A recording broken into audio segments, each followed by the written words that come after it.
Halo pemirsa Kitab Mawas Diri. Untuk video kali ini saya akan menyampaikan satu cerita sejarah yang mesti tidak kalah menarik untuk diulas dan dibahas secara lugas. Tanpa berlama-lama, inilah judul ceritanya.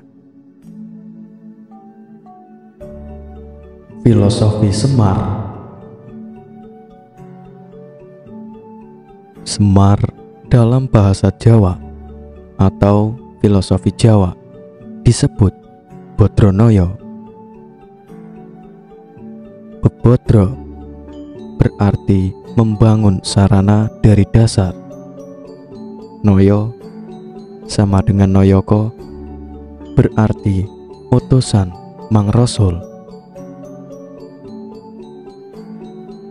Artinya mengembani sifat membangun dan melaksanakan perintah Allah demi kesejahteraan manusia.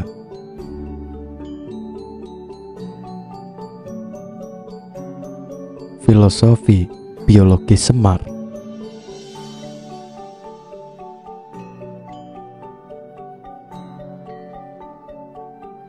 Javanologi Semar sama dengan Haseming samar-samar.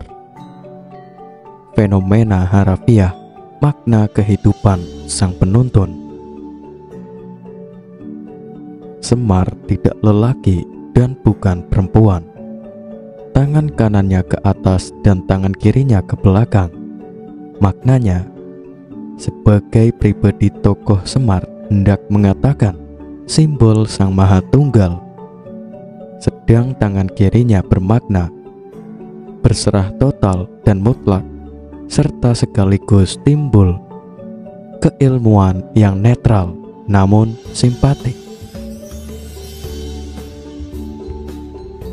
Domisili Semar adalah sebagai lurah Karang Dempel.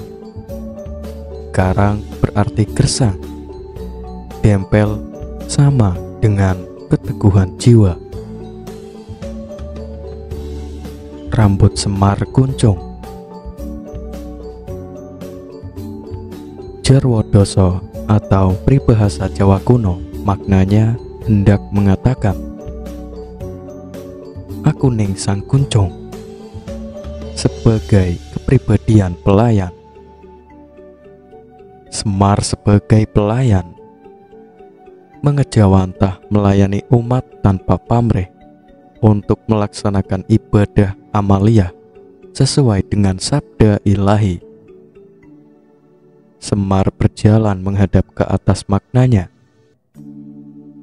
Dalam perjalanan anak manusia perwujudannya, ia memberikan teladan agar selalu memandang ke atas, atau Sang Kholik yang maha pengasih serta penyayang umat.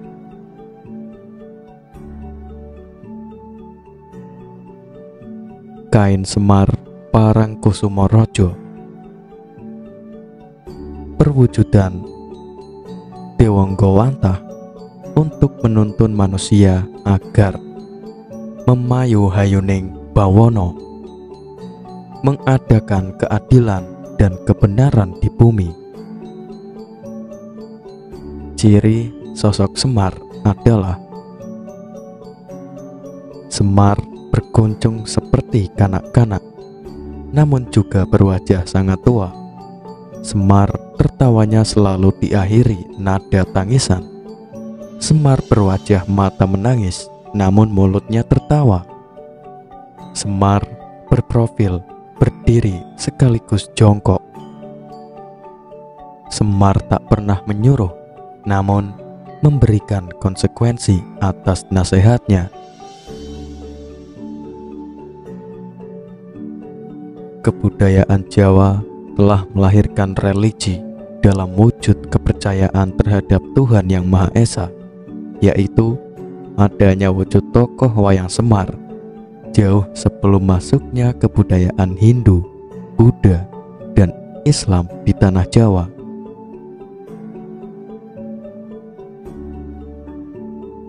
Di kalangan spiritual Jawa, tokoh wayang Semar ternyata dipandang bukan sebagai fakta historis, tetapi lebih bersifat mitologi dan simbolis tentang keesaan, yaitu suatu lambang dari pengejawantahan ekspresi, persepsi, dan pengertian tentang ilahi yang menunjukkan pada konsepsi spiritual. Pengertian ini tidak lain hanyalah suatu bukti yang kuat bahwa orang Jawa sejak zaman prasejarah adalah religius dan berketuhanan yang Maha Esa.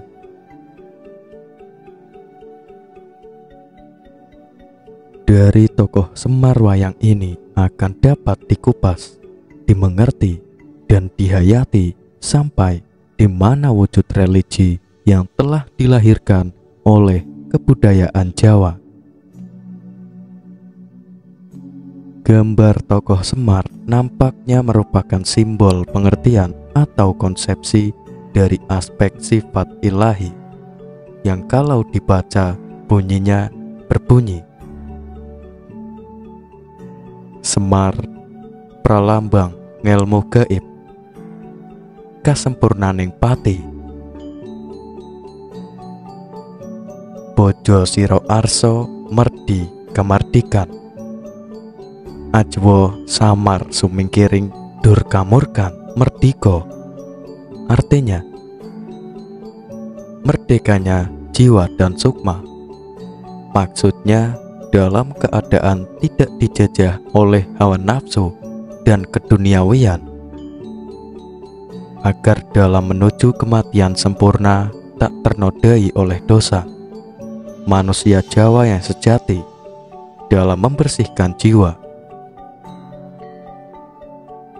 ora kebondo ing kedonyan, ora samar marang bisone sirno durko murkomu. Artinya, dalam menguji budi pekerti secara sungguh-sungguh akan dapat mengendalikan dan mengarahkan hawa nafsu menjadi suatu kekuatan menuju kesempurnaan hidup.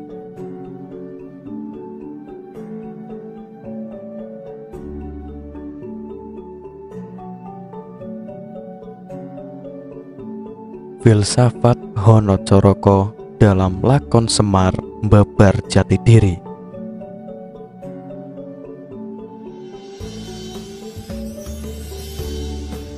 Dalam Etika Jawa, Sesuno 1988 ayat 188 disebutkan bahwa Semar dalam pewayangan adalah punokawan abdi pamomong yang paling dicintai.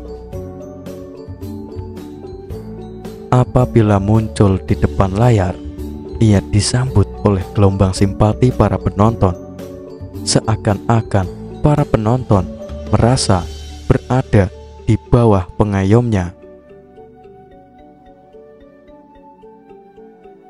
Simpati para penonton itu ada hubungannya dengan mitologi Jawa atau Nusantara yang menganggap bahwa Semar merupakan tokoh yang berasal dari Jawa atau Nusantara. Ia merupakan dewa asli Jawa yang paling berkuasa.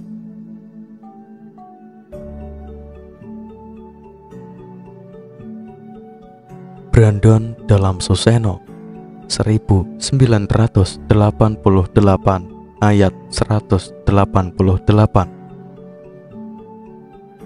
Meskipun berpenampilan sederhana sebagai rakyat biasa, bahkan sebagai abdi, Semar adalah seorang dewa yang mengatasi semua dewa. Ia adalah dewa yang ngejawantah, menjelma menjadi manusia, yang kemudian menjadi pamong para Pendowo dan kesatria utama lainnya yang tidak terkalahkan. Oleh karena para Pendowo merupakan nenek moyang raja Jawa, Semar diyakini sebagai pamong dan danyang Pulau Jawa dan seluruh dunia. Ia merupakan pribadi yang bernilai paling bijaksana berkat sikap batinnya dan bukan karena sikap lahir dan keterdidikannya.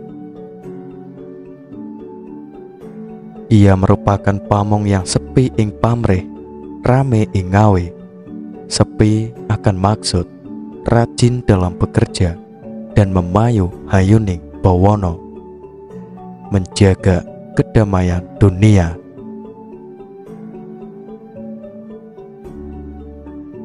Dari segi etimologi, Joint Ball berpendapat bahwa Semar berasal dari sar yang berarti sinar cahaya. Jadi Semar berarti suatu yang memancarkan cahaya atau dewa cahaya, sehingga ia disebut juga nur cahaya atau nur rasa, yang di dalam dirinya terdapat atau bersemayam nur Muhammad, nur ilahi atau sifat ilahiyah. Semar yang memiliki rupa dan bentuk yang samar, tetapi mempunyai segala kelebihan yang telah disebutkan itu, merupakan simbol yang bersifat ilahiyah pula. Sehubungan dengan itu, Projo Subroto berpendapat dan menggambarkan dalam bentuk kaligrafi bahwa jasad Semar penuh dengan kalimat Allah. Sifat ilahiyah itu ditunjukkan pula dengan sebutan Bodronoyo, yang berarti pimpinan rohmani, yakni pimpinan yang penuh dengan belas kasih. Semar juga dapat dijadikan simbol rasa eling atau rasa ingat, yakni ingat kepada Yang Maha Pencipta dan segala ciptaannya yang berupa alam semesta. Oleh karena itu, sifat ilahiyah itu pula Semar dijadikan simbol aliran kebatinan Sabto Dharma. Berkenaan dengan mitologi yang merefleksikan segala kelebihan dan sifat ilahiyah pada pribadi Semar, maka timbul gagasan agar dalam pementasan wayang disuguhkan lakon Semar Babar Jati Diri. Gagasan itu muncul dari Presiden Soeharto di hadapan para dalang yang sedang mengikuti rapat paripurna Pepadi di Jakarta pada tanggal 20 sampai 23 Januari 1995. Tujuannya agar para dalang ikut berperan serta menyukseskan program pemerintah dalam pembangunan manusia seutuhnya, termasuk pembudayaan P4. Dan gagasan itu disambut para dalang dengan menggelar lakon tersebut. Para dalang yang pernah mementaskan lakon itu antara lain Gito Purbocerito, Panut Darmoko, Anom Suroto, Subono, Cermo Manggolo, dan Mantep Sudarsono. Dikemukakan oleh Arum bahwa dalam pementasan wayang kulit dengan lakon Semar Babar Jati Diri diharapkan agar halayak mampu memahami dan menghayati kaweruh sangkan parining dumadi, ilmu asal dan tujuan hidup yang digali dari falsafat aksara Jawa Hana Caraka, pemahaman dan penghayatan kaweruh sangkan paroning dumadi yang bersumber filsafat aksara Jawa itu sejalan dengan pemikiran Sunarto Timur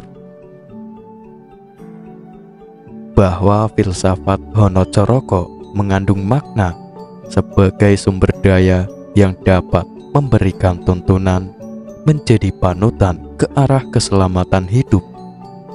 Sumber daya itu dapat disimbolkan dengan Semar yang berpengawak sastra Dento Wianjono.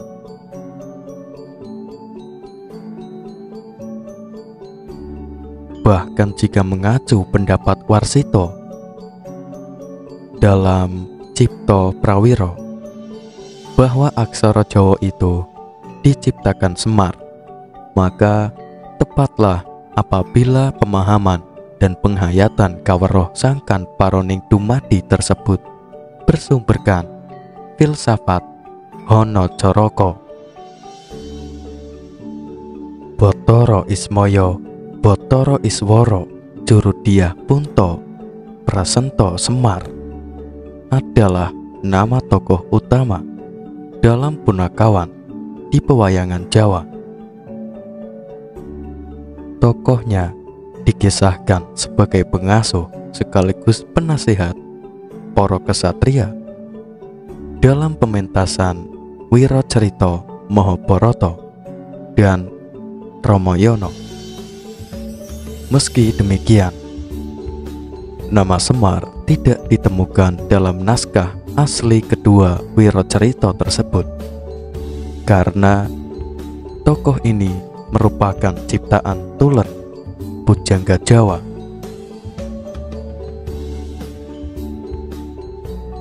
Semar yang memiliki bentuk fisik sangat unik, seolah-olah ia merupakan simbol penggambaran jagat raya. Tubuhnya yang bulat merupakan simbol dari bumi, tempat tinggal umat manusia dan makhluk lainnya. Semar selalu tersenyum, tetapi bermata sembab. Penggambaran ini sebagai simbol suka dan duka. Wajahnya tua, tetapi potongan rambutnya bergaya goncong seperti anak kecil, sebagai simbol tua dan muda. Ia berkelamin laki-laki, tetapi memiliki payudara seperti perempuan, sebagai simbol pria dan wanita. Ia penjelmaan dewa, tetapi hidup sebagai rakyat jelata, sebagai simbol atasan dan bawahan.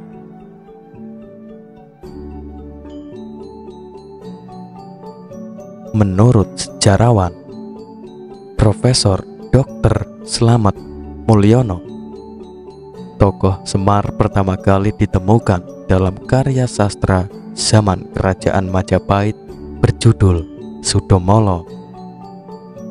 Selain dalam bentuk kekawin, kisah Sudomolo juga dapat dipahat sebagai relief dalam Candi Sukoh yang berangka tahun 1437. Semar dikisahkan sebagai abdi atau hamba tokoh utama cerita tersebut, yaitu Sadewo dari keluarga Pandowo. Tentu saja peran Semar tidak hanya sebagai pengikut saja, melainkan juga sebagai pelontar humor untuk mencairkan suasana yang tegang. Pada zaman berikutnya, ketika kerajaan-kerajaan Islam berkembang di Pulau Jawa, pewayangan pun dipergunakan sebagai salah satu media dakwah. Kisah-kisah yang dipentaskan masih seputar Mahabharata yang saat itu sudah melekat kuat dalam memori masyarakat Jawa. Salah satu ulama yang terkenal sebagai ahli budaya, misalnya Sunan Kalijogo, dalam pementasan wayang, tokoh Semar masih tetap dipertahankan keberadaannya. Bahkan peran aktifnya lebih banyak daripada dalam kisah Sudomolo. Dalam perkembangan selanjutnya, derajat Semar semakin meningkat lagi. Para pujangga Jawa dalam karya-karya sastra mereka mengisahkan Semar bukan sekedar rakyat jelata biasa, melainkan penjelmaan Bathara Ismaya, kakak nomor 2 dari Bathara Guru, Sang Hyang Jagat Guru Pratingkah, Sang Hyang Bathara Manikmaya, Sang Hyang Bathara Nilakanta, yaitu Raja para Dewa dan Raja Tribhuwana.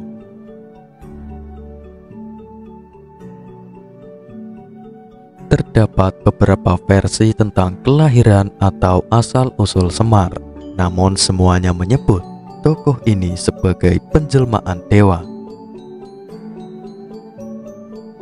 Dalam naskah Serat Kondo dikisahkan, penguasa Kahyangan bernama Sang Hyang Bathara Nurrasa memiliki 2 orang putra bernama Sang Hyang Bathara Tunggal dan Sang Hyang Bathara Wenang.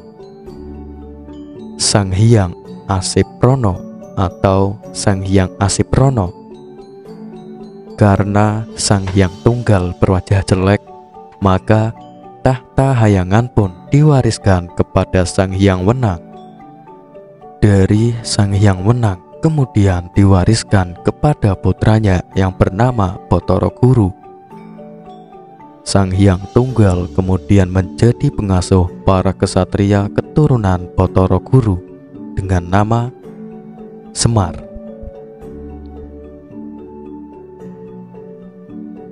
Dalam naskah Pramoyoga dikisahkan, Sang Hyang Tunggal adalah anak dari Sang Hyang Wenang. Sang Hyang Tunggal kemudian menikah dengan Dewi Rakti atau Batari Rakti, seorang putri Raja Jin Kepiting bernama Sang Hyang Yuyut. Dari perkawinan itu lahir sebutir mustika berwujud telur yang kemudian berubah menjadi 2 orang pria.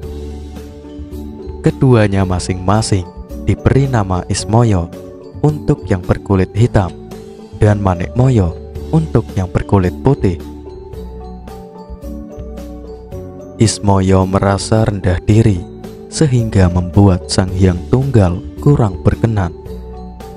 Tahta Hayangan pun diwariskan kepada Manikmaya yang kemudian bergelar Bathara Guru. Sementara itu, Ismaya hanya diberi kedudukan sebagai penguasa alam Sunyaruri atau tempat tinggal golongan makhluk halus. Putra sulung Ismaya yang bernama Bathara Wungkuhan memiliki anak berbadan bulat bernama Janggan Samarasanta atau disingkat Semar. Ia menjadi pengasuh keturunan Bathara Guru yang diberi nama Resi Manumayasa dan berlanjut sampai ke anak cucunya.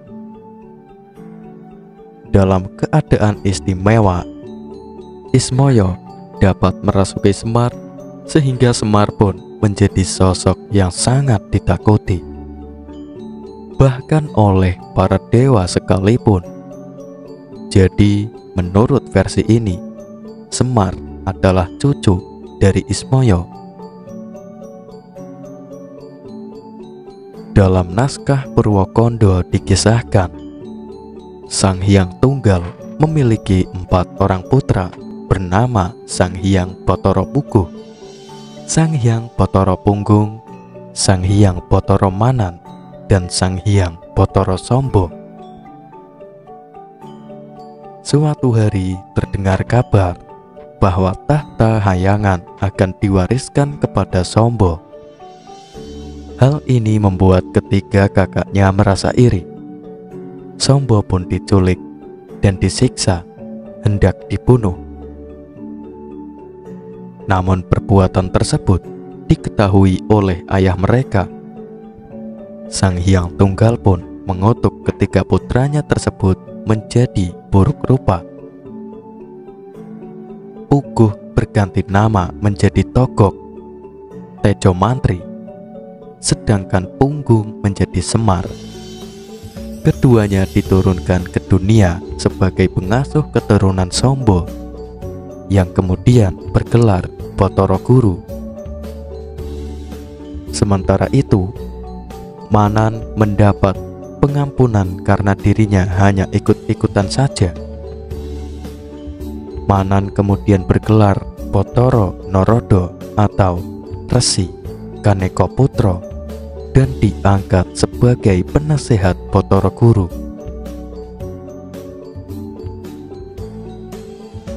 Dalam naskah Purwocerita dikisahkan Sang Hyang Tunggal menikah dengan Dewi Rekotowati, putri Sang Hyang Rekototomo.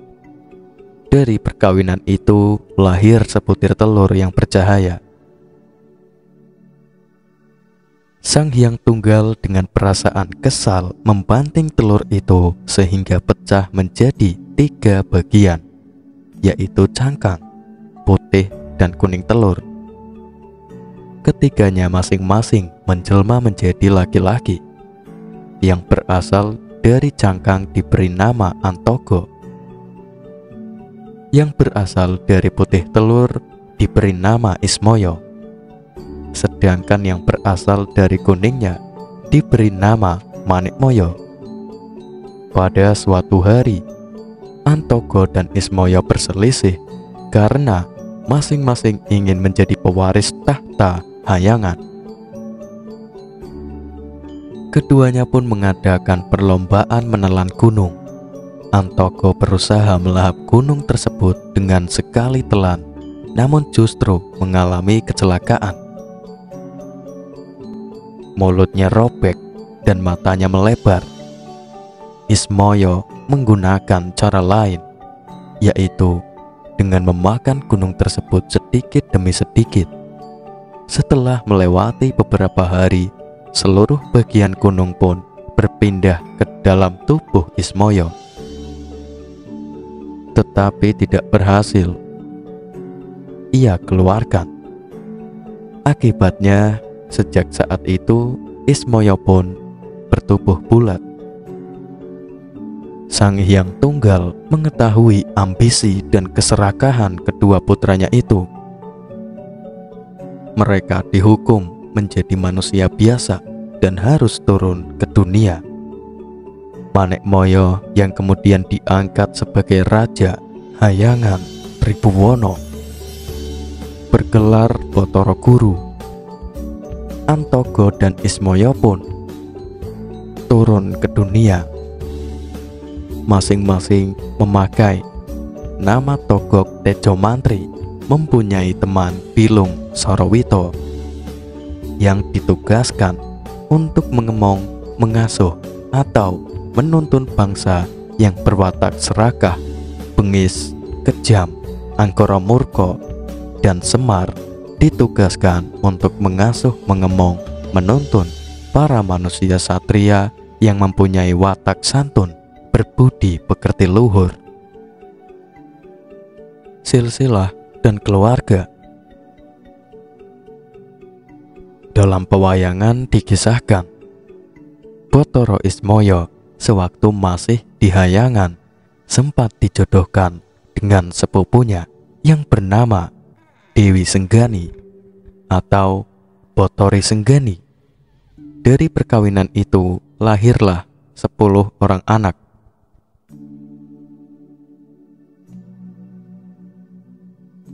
Semar menjadi penjelmaan Ismoyo mengabdi untuk pertama kali kepada Resi Manumayoso, leluhur para Pandawa. Pada suatu hari, Semar diserang 2 ekor harimau berwarna merah dan putih. Manumayoso memanah keduanya sehingga berubah ke wujud asli, yaitu sepasang bidadari bernama Kanastri dan Kaniraras. Berkat pertolongan Manumayoso, kedua bidadari tersebut telah tertebas dari kutukan yang mereka jalani.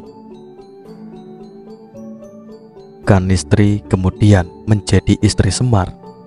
dan biasa dipanggil dengan sebutan Kanastren.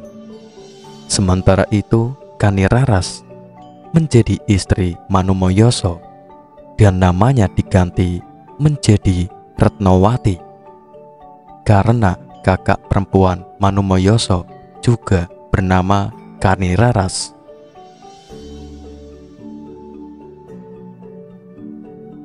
Dalam pewayangan Jawa Tengah, Semar selalu disertai oleh anak-anaknya, yaitu Gareng, Petruk, dan Bagong.